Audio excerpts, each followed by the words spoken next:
안녕하세요. 오늘 최강임 선생님입니다. 여러분들 오늘은 최강임 선생님이 말하는 사회탐구 선택 노하우에 대해서 얘기하려고 합니다. 여러분 사회 과목이 너무나 많기 때문에 선택하는 데 좀 더 도움이 될 수 있도록 선생님이 영상을 한번 제작해 봤습니다. 다 같이 화이팅! 자, 사회 과목 종류입니다. 자, 무슨 과목이 있냐면 역사에는 지리, 윤리, 일반 사회 과목으로 크게 나눌 수 있는데요. 역사에는 두 과목이 있습니다. 세계사와 동아시아사. 지리에도 두 과목 있죠. 한국지리와 세계지리. 윤리에도 두 과목 있습니다. 생활윤리와 생활과 윤리와 그 다음에 윤리와 사상. 그 다음에 일반 사회는 사회문화, 법과 정치, 경제가 있습니다. 자, 모두 몇 과목입니까? 모두 9과목입니다. 그쵸? 무려 9과목이나 있어요. 굉장히 많죠? 놀라울 정도입니다. 그쵸? 근데 이거 줄어든 겁니다. 원래는 11과목이었어요. 옛날에는. 근현대사, 윤리도 지리도 3과목이 있었고요. 역사도 3과목이 있었습니다. 3과목이 있었고, 한국사가 빠져서 그런 것도 있어요. 자, 됐나요? 법과 사회란 과목하고, 정치라는 과목하고 따로 돼 있었어요. 근데 지금 조금 줄어든 겁니다. 그래도 여러분에게는 부담이 큽니다. 이 중에서 수능에서 두 과목을 선택해야지만 여러분 수시에서 최저 등급을 맞출 수 있고요. 정시 수능을 볼 수 있습니다. 그래서 여러분 두 과목 선택하는데 어떤 도움이 될지 그리고 학교 내신을 따는데 지금 고등학교 1학년 학생들 선택 과목 그 앙케이트 조사를 끝냈거나 하려고 하는 학생들이 있을 겁니다. 학교가 있을 거예요. 그래서 그거에 도움이 되고자 하나하나 좀 얘기해 주려고 합니다. 됐나요? 선생님 관점에서 선생님이 학생들하고 대화를 하면서 오랫동안 느꼈던 것을 얘기하려고 합니다. 됐나요? 첫 번째 역사 과목입니다. 자, 세계사와 동아시아사입니다. 자, 이 과목들의 특징은요. 역사 덕후들은 해도 좋습니다. 말리지 않아요. 정말 역사 매니아들이 하면 점수를 딸 수 있는 과목이긴 합니다. 자, 역사 덕후들은 하는데 말리지 않는다. 근데 역사 덕후들도 포기하는 경우가 있습니다. 워낙 양이 많다 보니까 역사 덕후들도 포기하는 경우도 있어요.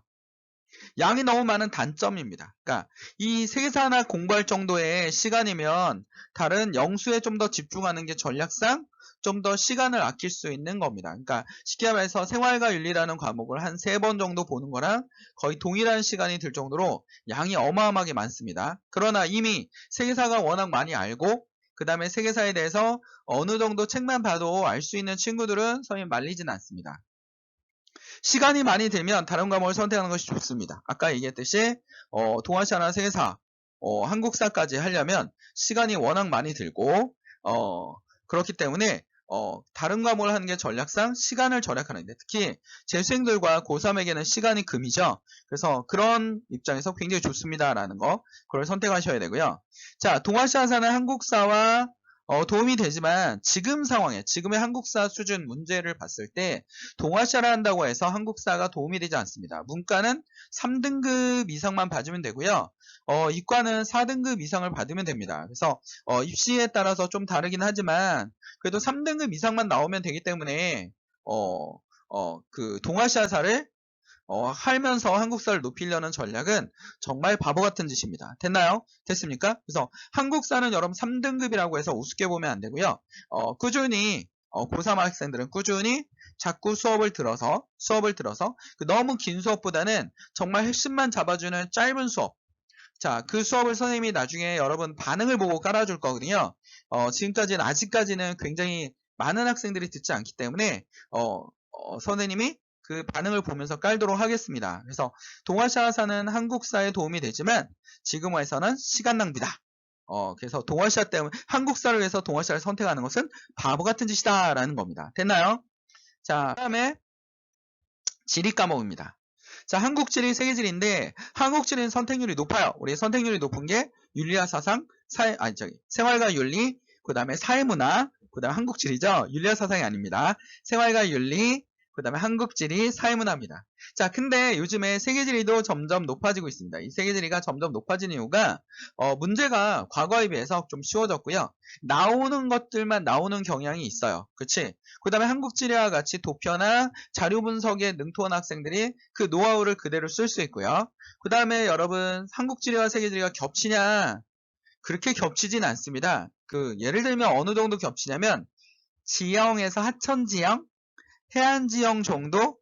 그치? 이 정도 겹치고 기후도 한국지리는 온대기후만 나오잖아요. 근데 세계지리는 냉대, 한대 다 나옵니다. 그래서 그런 부분이 있긴 하지만 스타일이 비슷하다. 스타일이. 문제 푸는 노하우나 스타일이 굉장히 비슷하다라는 거. 그리고 한국지리는 이해를 굉장히 요구하는 과목입니다. 그리고 세계지리는 정말 암기 과목입니다. 그래서 여러분한테 이해하고 싶지만 오히려 이과에서 문과로 전환 학생들이 많죠. 애들이 친구 따라 이과는 잘하는 것 같은 느낌이 들어서 1학년 때 이과로 몰리는 경향이 있는데 이과에 가서 피맛을 본 애들은 어떻게 됩니까? 문과로 다시 올 때 사회 과목 때문에 고민을 많이 해요. 그러니까 이과 학생들이 하기에 굉장히 유리하다. 특히 지구과학을 배운 학생들은 한국지를 공부하기에 불리하지 않다라는 거를 얘기해주고 싶습니다. 그래서 이과 학생들이 가장 적응하기 좋은 게 지리 과목이에요. 지리 과목. 자, 지리 과목을 보면요. 지도, 도표, 통계, 분석을 좋아야 합니다. 지도를 거의 암기해야 돼요. 그렇지? 지도를 철저하게 암기하지 않으면 만점이 나오지 않습니다.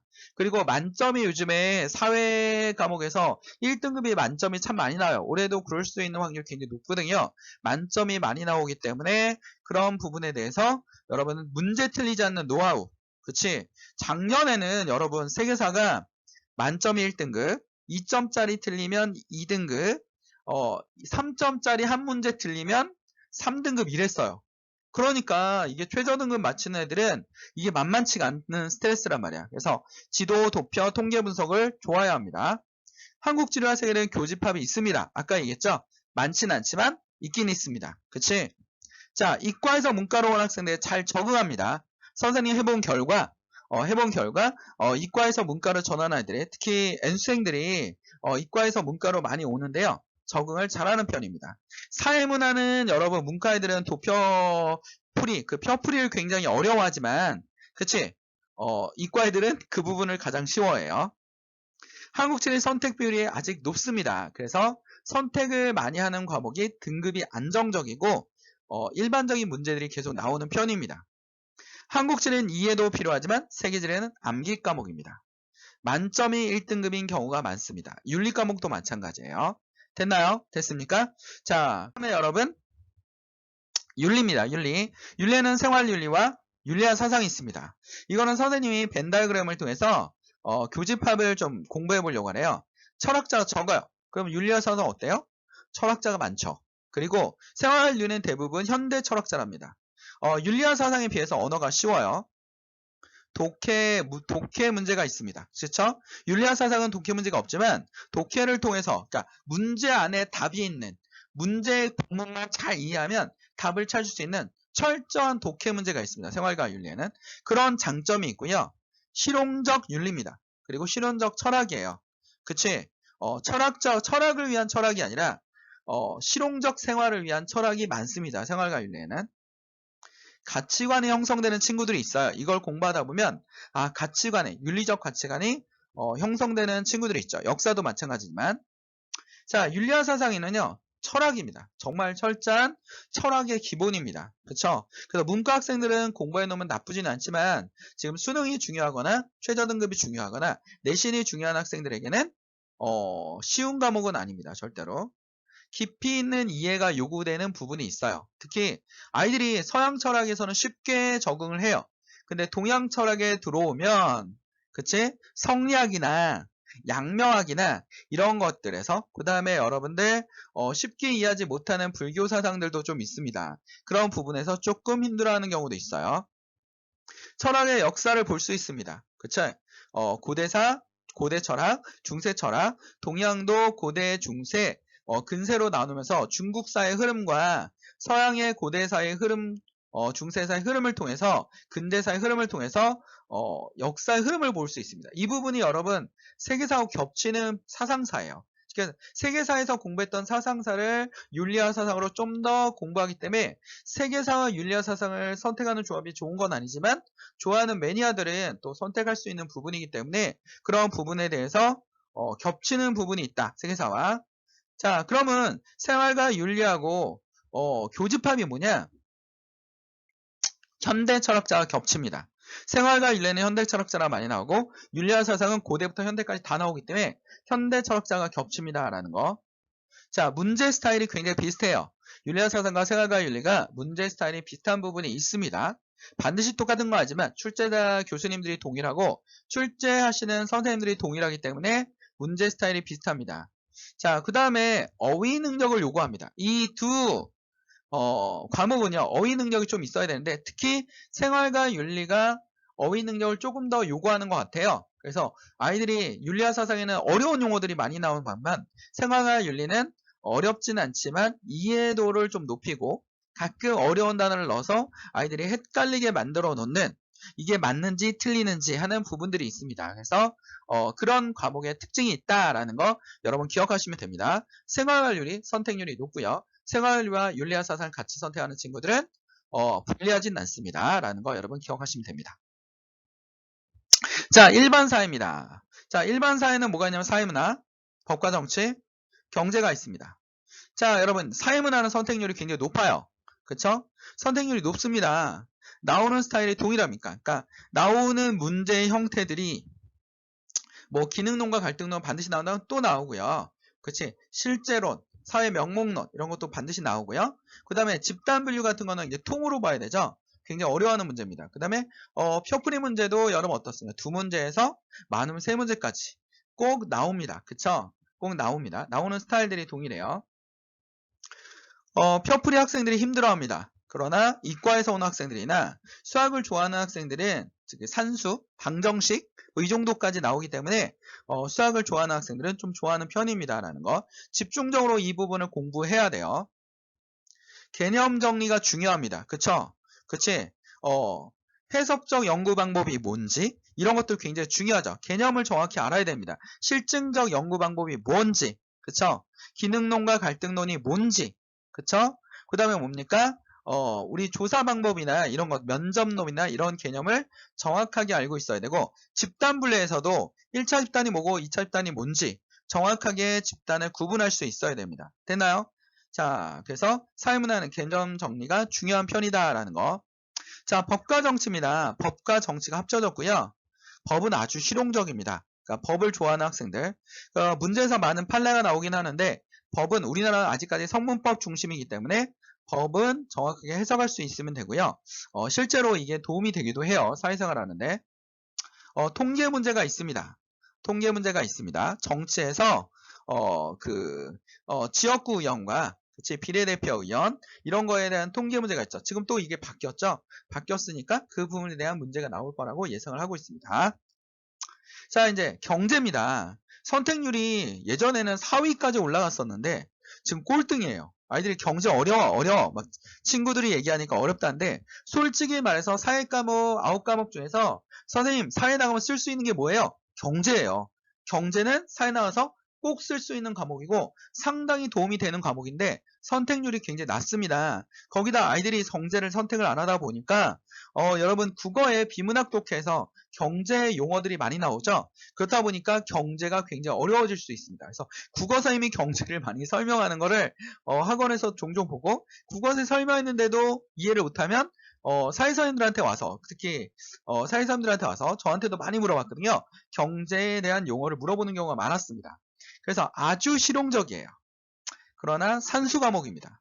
수학 과목이 아니에요. 산수 과목입니다. 오히려 사회문화가 좀 더 복잡한 계산이 있지 경제는 그렇게 복잡한 계산은 없습니다. 답이 수학처럼 나옵니다. 이게 무슨 얘기냐면 생활과 윤리나 사회문화는 답이 2개씩 보일 때가 가끔 있어요. 그쵸? 법과 정치도 그럴 수 있고 윤리학 사상도 그럴 수 있는데 윤리학 사상이 생활과 윤리보다는 좀 더 명확하죠. 답이 그냥 명확합니다. 이게 답이야. 1 더하기 1은 2야 라는 그런 느낌이 확실히 있습니다. 선택 비율이 굉장히 적습니다. 라는 겁니다. 됐나요? 됐습니까? 자, 그럼 사회 과목이 지금 선택하는 꿀조합. 재수생부터 여러분 고3들까지 그리고 과거에 재수생과 고3 아이들의 선택 조합이 어땠냐면 자, 1위가 생활과 윤리하고 사회문화예요. 그쵸? 가장 많이 선택합니다. 현재도 그렇고요. 자, 2위는 생활과 윤리와 한국지리입니다. 아니면 사회문화와 한국지리를 하는 학생들도 있어요. 지리 덕후는 한국지리와 세계지리를 많이 하고요. 역사 덕후는 그러니까 세계지리를 학교에서 가르친 지역들은요. 아이들이 세계지리 선택률이 높습니다. 왜냐면 최근에 세계지리가 그렇게 어렵지 않기 때문에 세계지리 선택을 하는 경우가 있습니다. 근데 지리를 싫어하는 애들은 아무리 문제가 쉬워도 어렵다고 느낄 수 있기 때문에 잘 생각해서 하셔야 됩니다. 됐나요? 그 다음에 동아시아사와 세계사는 역사 덕후, 역사 매니아들에게만 권해드리고 싶습니다. 라는 거 여러분 기억하시면 돼요. 자, 일반 사회 덕후는 법과 정치와 사회문화 이렇게 선택 친구들도 있습니다. 자, 사회 과목은 전략 과목입니다. 사회 과목은 전략 과목입니다. 무슨 얘기를 하고 싶냐면 사회 과목이 왜 우리가 공부를 해야 되는지 그리고 이 사회 과목이 왜 필요한지를 정확하게 짚어드리고자 선생님 마지막에 이걸 넣었습니다. 자, 뭐냐면 첫 번째, 국영수보다 등급이 높게 나오는 게 유리합니다. 왜냐면 국영수는 2등급이 너무나 많고요. 같은 2등급도 많고요. 거기서 그들을 이기려면 사회 과목이 높아야 됩니다. 그래야지 인서울에 합격할 확률이 높아요. 한 과목이라도 1등급을 잡아야 됩니다. 됐나요?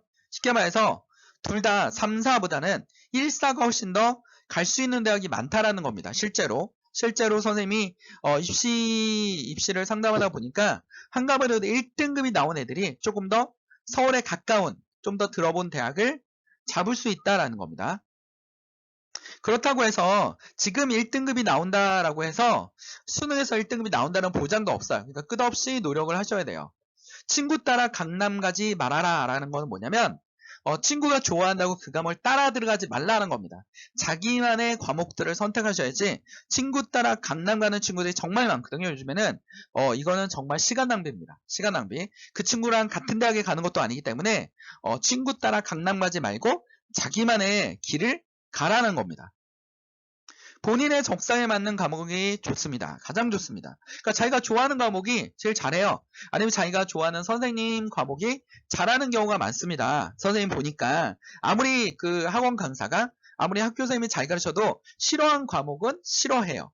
선생님이 좋아도 그 과목은 점수가 안 나오는 경우도 있기 때문에 본인이 좋아하는 과목을 선택하는 게 굉장히 중요합니다.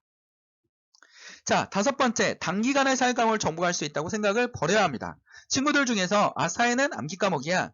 그건 어머니 세대 때나 아버지 세대 때나 그랬지 지금은 그렇지 않습니다. 그러니까 여러분 단기간에 사회 과목을 정복하기보다는 개념 정리가 끝났다 해서 사회 과목이 끝나는 게 아니라 문제를 통한 적응력을 자꾸 키워서 통계 문제나 그 다음에 문제를 보는 눈, 문장을 보는 눈, 과목마다 조금씩 차이가 있죠. 그것들을 정복하는데 전략을 잘 세워야지 만점에 이룰 수 있습니다. 됐나요? 됐습니까? 모의고사 점수가 높다고 공부를 놓으면 망합니다. 그치?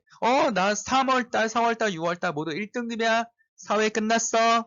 이 사람은요, 나중에 망할 수 있어. 안 하는 경우도 있는데, 거기서 오만이라는 것은 결국 자기를 무너뜨리기도 합니다. 됐나요?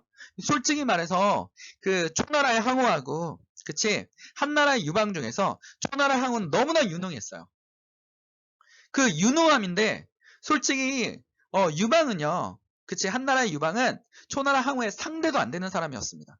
오히려 항우가 싸워주는 게 영광이었던 사람이에요. 근데 항우는 왜 통일을 못했을까요? 교만 때문입니다. 그쵸? 내가 중심이고 내가 곧 진리야 라고 생각하는 사람은 다른 사람의 말을 듣지 않아요. 그러다 보면 망할 수밖에 없는 거죠. 근데 유방은 자신이 농사꾼의 아들이고 워낙 부족한 게 많았기 때문에 부하들이나 전략가들에게 끝없이 물어보는 그런 노하우를 길렀습니다. 그러다 보니까 중국을 통일하는 영광을 얻게 된 거죠. 우리도 공부에도 항상 겸손한 마음이 필요합니다. 이 사람 저 사람의 얘기도 들어보고 자기만의 적성에 맞는 걸 찾는 것이 바로 승리의 비결입니다. 됐나요? 됐습니까? 자, 최고의 강의, 최고의 선택, 사회탐구 최강 임 선생님입니다. 선생님이 선생님 입으로 얘기하니까 굉장히 민망합니다. 최고가 되려고 노력하시는 선생님이라고 생각해 주시면 좋겠고요. 여기서 이제 최고의 강의, 최고의 선택은 그냥 광고용이다라고 생각하시면 좋을 것 같습니다. 자, 여기는 사회탐구 연구소입니다. 여러분의 선택과 댓글들이 선생님에게 힘이 됩니다. 그래서 더 좋은 수업이 올라갈 수 있고요. 자, 여러분들에게 수업을 이렇게 유튜브를 통해서 제공할 수 있었던 것은 정말 좋은 기회라고 생각을 하고 있습니다. 그러나 선생님에게도 그쵸? 많은 그 강의 아이들이 들어주고 많이 구독해주면 선생님에게는 정말 힘이 됩니다. 그래서 여러분의 지지가 선생님에게는 힘입니다. 감사합니다.